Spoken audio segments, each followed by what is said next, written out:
Stéphanie Touga. Je sais pas pourquoi j'appelle Stéphanie Kim. Je pense que j'ai une amie qui s'appelle Stéphanie Kim Touga. D'ailleurs, je la salue. Mais non. Ouais, je te jure, je te la présenterai un jour. Elle s'appelle Stéphanie quelque chose Touga. Kim. Mais Touga. non. Ben oui, je te jure, elle habite ici à Annecy. Je te la présenterai. Ben, elle te ressemble pas moi, je viens de là.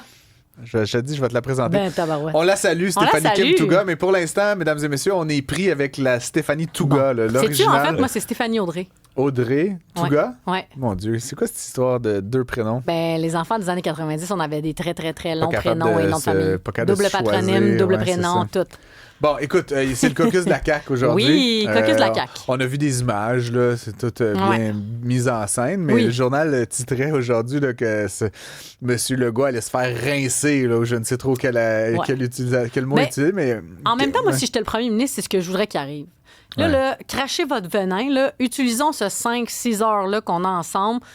On va se regarder dans le blanc des yeux, on va se crier après s'il faut. Il y a des gens qui vont être fâchés, qui vont menacer de partir. Sûrement qu'ils le feront pas.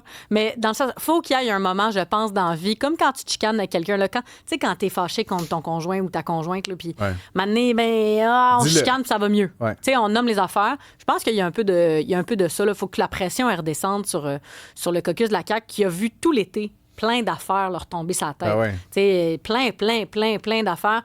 Puis normalement, l'été, là, les gens, on est plus clément, on mange un popsicle, puis on est une crème glacée ou Iconoglace, puis on dit aux gens, genre, tout va bien, machin. Puis là, non. Non. Ben non. Mais par leur propre faute, ceci dit. Oui, mais dans le sens, il y a une conjoncture qui fait qu'ils ont eu zéro break, OK? Puis je dis pas qu'ils méritaient un break, mais ce que je te dis, c'est qu'ils n'ont eu zéro break. Et le caucus de la CAQ arrive avec pas vraiment de vacances. Ils vont probablement arriver plus fatigués que s'il y avait eu un mois de plus pour se reposer, parce que la rentrée parlementaire, elle est censée être le 17 septembre prochain. Mais là, les employés des cabinets, on leur a donné comme commande de revenir mardi prochain à Québec. Ouais. Fait que ça recommence, là, en plein milieu du mois d'août. Fait que le caucus, intéressant, moi, je dirais... En même temps, je veux dire, tu sais... Grand bien leur en face, je suis certain qu'ils travaillent très fort, mais genre de tous ceux et celles que nous sommes, là, auditeurs et nous en studio, genre moi j'ai bossé tout l'été puis genre tu sais tranquillo, là t'as juste eu un mois de vacances, là tu sais comme à un moment donné. Non, mais c'est pas qu'il y a eu Il des y a bien des vacances. Québécois qui travaillent fort, là, mais tu vois je veux dire comme oui, non, c'est pas ce que je dis, c'est que le signal est intéressant de dire là vous retournez à Québec, là peu importe t'habites au Québec, là on revient à Québec tout le monde puis on travaille. Mon point c'est que la classe prochain, politique, elle a quand même des conditions pas inintéressantes là, de vacances estivales d'habitude. Je veux dire, on va pas se plaindre. Il y a du monde qui ont 2 semaines de vacances puis ils sont ces chantiers. Là, ils ont eu une accalmie moi, j'ai eu 0 semaines de vacances. Non, mais tu vois ce que je veux dire? Oui, c'est sûr. Crimea River, les staffers de la CAQ qui reviennent au travail. Je suis pas en train de pleurer sur leur sort. Ouais. Ce que je dis, c'est que normalement, ils reviennent plutôt vers le mois de septembre. Et que là, il y a eu une commande claire. Là, on revient la semaine prochaine. Puis il y a eu un conseil des ministres hier, puis il y a eu un caucus. Il y a toujours un caucus aujourd'hui. Et là, les députés, je les regardais comme toi. Ils arrivaient tout sourire. Oh non, ben non, c'est l'homme de la situation, M. Legault, machin. Puis il y en a un dont je t'ai parlé hier, puis je trouve ça intéressant de le suivre, c'est Pierre Dufour. Pierre Dufour, le député de l'Abitibi-Est. Ouais. Et son nom circule depuis quelques mois sur ses intentions de se présenter à la mairie de Val-d'Or. Hier, je pense que j'ai dit Rouyn, mais c'est Val-d'Or. Et Pierre Dufour a dit essentiellement, ça, c'est des rumeurs pour l'instant. Pour l'instant. Y a-t-il une phrase plus vague que ça? Mais pour l'instant, en même temps, les élections, c'est dans 3 mois. Oui, mais c'est pas grave, ça. Non, mais il va falloir qu'ils se déclarent tôt ou tard. Là, dans 2 semaines, on va savoir qui est ministre, qui l'est pas. Ça, c'est d'ailleurs une des critiques qu'il envoie directement au premier ministre et qu'il l'a dit devant les médias tantôt. Le fait qu'il n'y ait pas de ministre régional issu de la région, parce que Mathieu Lacombe l'a été, notamment, mais c'est un gars de l'Outaouais. Ça leur a nuit. Ça leur a nuit aussi que le prix de l'essence soit aussi élevé. Ça, c'est une des choses qu'il a dit devant les médias. Donc, on sent qu'il se distancie des décisions du gouvernement un petit peu. Puis ça peut permettre 2 choses. 1, provoquer que le gouvernement dise « Ouais, peut-être qu'en effet, on aurait dû l'écouter. On le ramène-tu autour de la table du Conseil des ministres en lui confiant le portefeuille régional? » Ou 2, on le pousse plus loin et finalement, lui, il dit, ben moi, je m'en vais. Je suis pas content du gouvernement Legault et je me présente à la mairie de Val-d'Or en disant bras de distance avec les caquistes, ce qui le sert très bien dans un contexte où les caquistes sont très bons. Qui voulait faire le soir politique municipal. Elle aussi, dans la ville de Saguenay. Hier, on hésitait, on était comme, c'est-tu Chicoute, c'est-tu Saguenay? Mais non, c'est Saguenay. Et elle aussi, là, je pense qu'elle attend impatiemment de savoir est-ce que le premier ministre la garde autour de la table. Et l'échéancier est intéressant pour ça, parce qu'ultimement, encore une fois, je n'ai pas de... Je veux pas dire je veux pas médire au sujet de la CAQ, mais bon, clairement... Non, mais je veux dire, particulièrement en la matière, on pense qu'ils vont pas faire un gros score aux prochaines élections. Et donc, si tu es ministrable, tu sais, c'est quelqu'un bien en vue, que tu as une carrière politique, etc., tu as une fenêtre d'opportunité qui va se refermer genre dans 10 jours. Là. Il faut soit que... Non, mais mettons dans un mois gros max. Il faut que tu te déclares à la municipale. Ça s'organise selon la taille des villes. Il y a des partis, il y a des trucs à...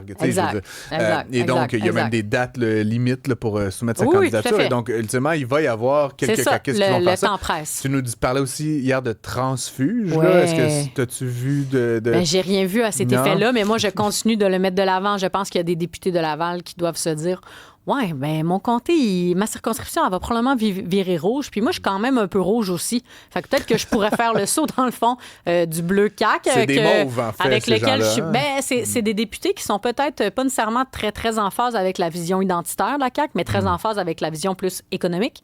Mais vision économique qui pourrait se retrouver au PLQ. La vision économique, c'est comme le dirigisme d'État qui contrôle toutes les activités économiques. C'est mots, pas les miens.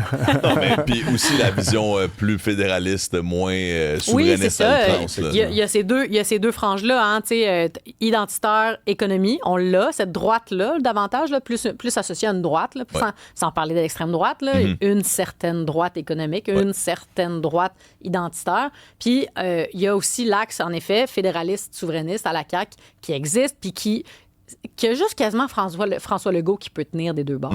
Dans la vraie vie, là, il a réussi un tour de force, c'est-à-dire qu'il a fait éclater le paysage politique des 50, 75 dernières années sur l'axe souverainiste-fédéraliste en disant c'est assez là, le niaisage, puis on va tous rentrer dans la même famille politique, puis on va être le gouvernement du gros bon sens. Hein. C'est ce qu'il nous a vendu, puis c'est pas mal ce qu'il a livré. C'est-à-dire qu'il était ni pour ni contre, bien au contraire, la Fédération canadienne.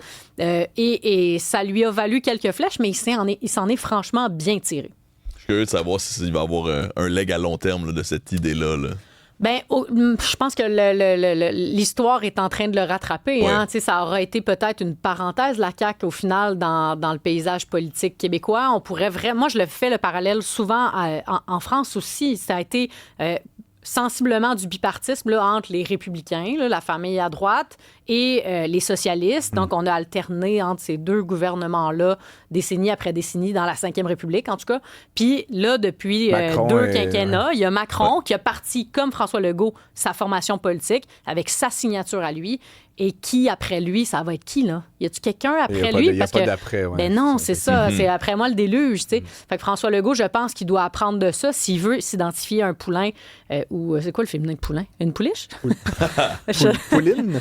Je vérifie ça. Pauline, merci. Ouais, effectivement. Puis c'est aussi un parti drôlement qui n'a pas... En tout cas, c'est une pouliche, effectivement. Une pouliche, oui, pour vrai. J'étais comme, j'ai pas l'impression que c'est un parti politique qui a une vision très claire non plus, qui n'a pas un enjeu particulier. C'est un peu d'identité, un peu d'économie. Mais ça ressemble aux Québécois, un peu tiède sur à peu près tout. Sauf que ça fait ni pas, à gauche, ni à droite. Un militantisme très fort. Ben, en fait, ça, c'est intéressant parce que le soir de la partielle dans Arthabasca, j'ai écouté Mathieu Bocoté, puis ça m'est resté en tête ce qu'il a dit. Puis il disait, essentiellement, là, je le paraphrase, là, mais il disait le PQ, pourquoi ça a survécu malgré qu'il était à virtuellement 0% d'intention de vote et 0 député projeté, sauf Pascal Bérubé. Ben, c'est essentiellement parce qu'il y a une culture militante des gens qui croient au projet de société que le PQ propose. Mais si c'était pas de ça, probablement que le PQ n'aurait pas survécu. Puis là, à la CAQ, c'est quoi qui reste dans le fond?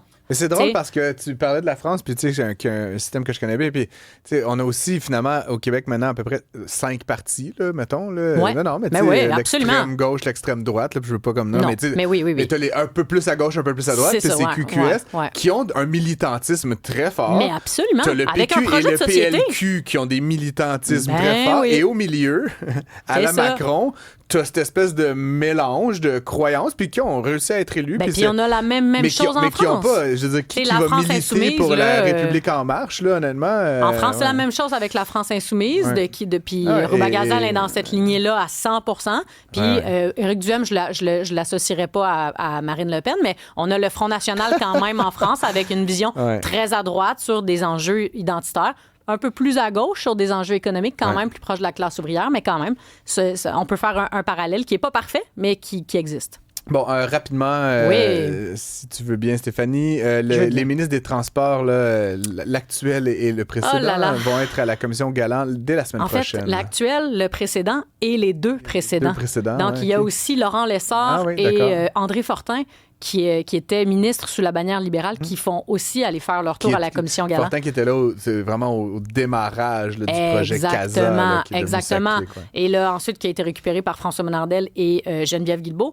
Bon, beaucoup de choses ont été dites sur leur présence. Moi, ce que j'ai hâte d'entendre, c'est leur version des faits et à quel point ils vont aller loin dans leurs propos. Parce que tu peux toujours t'en sortir, surtout quand tu es une personne habile comme Geneviève Guilbeault avec tes mots, en répondant à peu près à la question. Mais je veux dire, tu y réponds sans trop dévoiler. Puis je suis pas en train de dire que Geneviève Guilbeault, elle veut cacher des choses. Ce que je veux dire, c'est qu'il y a moyen de s'en sortir. C'est ce qu'elle a dit, mais c'est une façon de parler. Moi, je pense que tout le monde a hâte qu'on s'en débarrasse. Autour du gouvernement, autour du premier ministre, je pense qu'on a très, très hâte. Non, peut-être aussi. mais en fait... Pas mes mots, les siens. Non, mais j'ai pas dit ça. J'ai dit qu'on se débarrasse de la commission Galland et du passage de deux ministres. Ouais. Je pense que ça va donner le ton selon comment ça se passe à est-ce qu'on les garde proches ou pas, ces ministres-là. Parce que si ça se passe très, très mal, t'as vraiment la bonne voie de sortie pour François Legault de dire, ben écoutez, force est de constater qu'ils ont été en copinage ou ils ont été teintés par cette commission-là. Et donc, on les écarte, comme on a fait avec Éric Kerr, par ailleurs, de la table du Conseil des ministres, parce que nous, on veut se recentrer sur nos priorités, blablabla. On peut s'attendre à quelque chose comme ça. L'envers de la médaille, mettons qu'on est un petit peu plus machiavélique, là, c'est de se dire, ben peut-être que ces deux ministres-là ont aussi tout intérêt à faire comprendre au premier ministre que leur témoignage, ça peut aussi faire mal à tout le gouvernement. Puis que, ben, tu sais, on est-tu solidaire, puis on est-tu dans la même équipe, ou on l'est pas. Puis merci de me garder proche, monsieur le premier ministre, puis merci de me garder autour de la table des décideurs. Donc, tout ça va se jouer dans les prochains jours.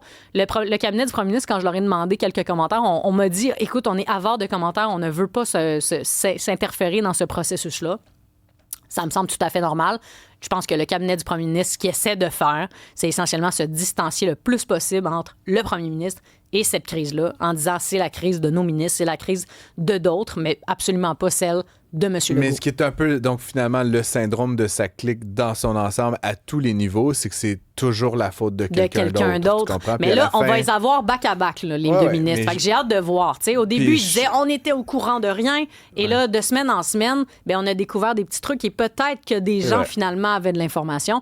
Donc, ils vont être un peu confrontés. Ils vont devoir faire face à la musique quand même. Je comprends. Mais pour moi, c'est là peut-être où on se distingue, toi et moi. Moi, ce qui vient m'intéresse très peu, finalement. Là, que les politiciens fassent des politicailleries. Là, tout ce que tu me dis, je veux dire, ça m'intéresse intellectuellement, mais je veux dire... Non, mais je veux dire, par rapport à...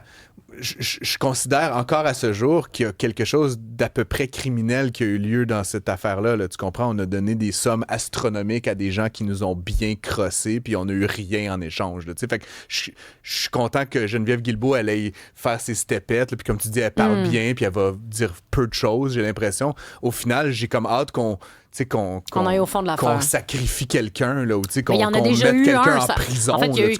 Pour moi, non, mais il y a déjà eu des agneaux sacrifiés. Là, Éric Kerr a été sacrifié. Mais pour moi, c'est comme c'est pas des sacrifices. C'est comment toi, tu vas comme... Ça prend une tête qui roule. Va manger du gazon, là, tu comprends? Là, va prendre ta pension à vie. Tu comprends? Mais j'ai hâte qu'on trouve des coupables, là, tu comprends? Pas juste qu'on... J'ai pas le sentiment qu'on va apprendre des grandes choses, des témoignages. L'incompétence est-elle criminelle? Hein, c'est ça la question. Mais on sait que l'UPAC voulait enquêter, enquêtait sur sa clique. C'est comme je dis, pour moi, c'est ce volet-là qui m'intéresse beaucoup plus que la commission. À quelque part, comme on a eu avec la commission Charbonneau. Exactement. Là, on voit avec Santé Québec qu'on se fait enfariner de la même façon. Puis ce matin, je disais dans le journal que la commission de la construction du Québec, c'est... Partout, l'État québécois est en train de se faire rouler dans la farine par des gens de pseudo-experts en technologie. Puis ça va continuer tant qu'on va pas comme aller au fond de la chose. Puis je pense pas que c'est le témoignage de Geneviève Guilbeault qui va changer ça. Tu comprends? Pour moi, l'enjeu est ailleurs. Ouais. La ministre, elle était pas là. Elle sera plus là dans 6 mois. Tu comprends ce que je veux dire? On peut la blâmer c'est un enjeu beaucoup plus large. Rejeter le PDF à un moment donné là, de manière inopportune, mais l'enjeu pour moi, là, tu vois ce que je veux dire? Oui, l'enjeu absolument. pour moi, il est plus profond. Il est dans la fonction publique, dans la façon qu'on prend les décisions, la façon que ces gens-là, justement, se pointent du doigt, se déculpabilisent de peu près tout, puis sur la faute du ministre. Mais tu sais, franchement, le ministre, bref. Non, c'est mais ce que je veux dire. Ce que je trouve intéressant dans ce que tu dis aussi, c'est que pour moi, en ce moment, l'espèce de décalage entre le virage que prend les grandes entreprises puis la société dans son ensemble, ou du moins la société très, très technologique. Là, encore là, il y a des strates de la population qui n'utilisent pas en tout un iPhone puis un iPad. Là. Mais tu crois que si moi, j'ai de la misère à me connecter à sa clique, il y a quand même une frange de la population qui fasse comme un chevreuil face à des phares. Là, exactement. Puis c'est tout à fait normal. Là, je veux dire, c'est inacceptable. C'est inacceptable, c'est pas trop accessible, mais je trouve que l'espèce de deux vitesses entre la société qui va très, très vite et surtout les grandes entreprises qui investissent massivement dans ce virage-là et à quel point, tu sais, nos médecins ils ont encore des pagettes, là, puis on envoie des fax pour des prescriptions. Fait que le décalage entre le public et le privé, en ce moment, il est plus que jamais, là, je trouve qu'il est frappant. On parlait de la SQ qui est sur Windows 7 hier. C'est ça. Mais là, ça n'a pas de bon sens. J'ai quand même du bon pour vous, parce que là, on est anxieux par rapport à tout ce qu'on disait. On a appris tout à l'heure que le féminin de poulain, c'était pouliche. Mais dans le fond, ça a remplacé l'ancienne forme qui était pouline. C'était ça avant. C'est une variante ancienne de poulain. J'avais dit pouline, mais bon, franchement, peut-être que je suis un vieux français qui s'ignore. Qu'est-ce que tu veux? Merci beaucoup, Stéphanie Touga. Merci. On se retrouve demain. Salut.